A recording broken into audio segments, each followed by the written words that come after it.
Hi guys, welcome back to my channel. Today I'm going to show you Conmebol Libertadores Event Challenge Skill Game Round 1.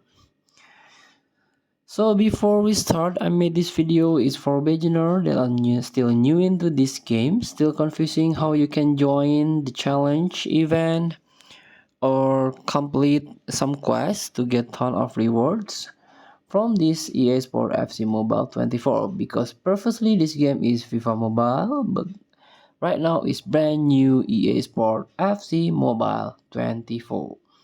Let's get started by tapping the play button, tap the live events, and this one, CONMEBOL Libertadores event.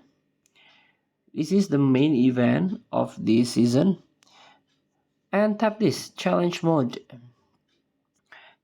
So you can play both event here, but I want to show you the first one. This one, skill game round 1, and the reward is 20,000 coins.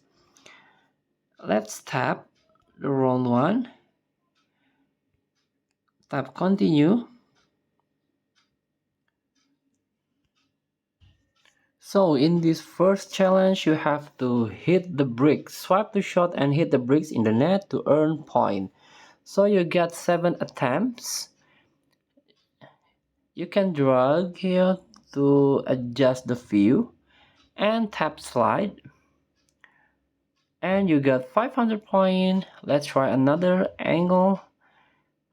1000 point, 100 150,000 point, 1500 I mean, and we got 2000 point and promote to round 2. So please free to try this easy skill game round 1. Hit the brakes in CONMEBOL Libertadores event challenge. Thank you for watching. Don't forget to comment, like, and subscribe, and so click thanks button below. Enjoy the game.